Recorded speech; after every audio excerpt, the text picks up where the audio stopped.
पापा ने जब देखा कि मेरा बेटा तो डूब गया है, लाइक मर गया, अब नहीं अंदर बाहर आएगा दलदल के अंदर ही, तो वो रोने लग गया और फुल टेंशन में रो रहा है और अपने आप पछता रहा है। इतने में ही एक साधु की आया वहाँ पे।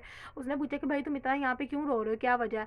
तो उसने बताया, बच्चे ने उसके बाप ने बताया कि मैंने अपने बेटे को काफ़ी फोर्स किया कि भाई इसे सोने का है, यहाँ पे कहीं गुम है, तो मैं उसकी खोज में था अपने बेटे की ही खुशी में कि भाई मेरी बेटी की इसमें खुशी है, वो पढ़ लेगा, उसकी हर चीज़ मैं पूरी कर सकता हूँ, अपने घर वालों की गरीबी ख़त्म कर सकता हूँ। लेकिन मुझे क्या पता था उस सोने के सेब की वजह से मैं अपने बेटे को हाथ से धो बैठूंगा। उसने कहा कहीं वो सोने का सेब तो नहीं? उसने कहा कहाँ पे? उसने आगे करके दिखाया। कहते हैं अच्छा वो सोने का सेब ढूंढ रहे थे? कहते हैं हाँ, इसी की तरफ हम जा रहा था अंदर उसको पकड़ने के लिए कि इतने में दलदल में फंस गया और वो मतलब कि मर गया।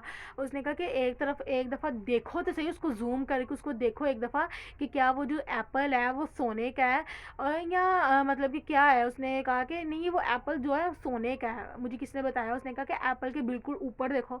उसने गोल्ड जो सेब था उसके ऊपर बिल्कुल देखा, तो देखा वो दरख्त था जहाँ से वो सेब गिरा था।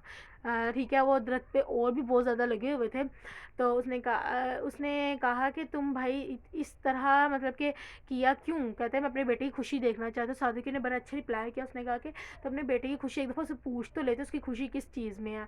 तुमने एक इस चीज़ की खातिर इस स्टोरी से बहुत कुछ सीखने को मिलता है। फर्स्ट एक लालच बुरी बला है, दूसरा ये कि हमें हमेशा अपने जब बच्चे हमारे टीन एज में आ जाते हैं उनसे पूछना चाहिए कि वो क्या बेसिकली चाहते हैं। कहीं हम उनको फोर्स करके उनको किसी और सब्जेक्ट में तो नहीं कर रहे, क्या हम उनके फ्यूचर करियर में खुद की अपना तो नहीं। हाँ ठीक है, हर पेरेंट्स का सपना था हमारा बेटा बड़ा हो कि ये बने वो बने, लेकिन हर बच्चे के अंदर अपनी कोई एबिलिटी होती है, अपनी अपनी अपना जो है ना पैशन होता है। आप एक दफ़ा उसे पूछो कि क्या वो उस चीज़ पे जो है ना सेटिस्फाइड है जिस पे आप कह रहे हो, क्या वो उसमें इंटरेस्टेड है, देन अदरवाइज़ उसको उस चीज़ से निकाल। आपका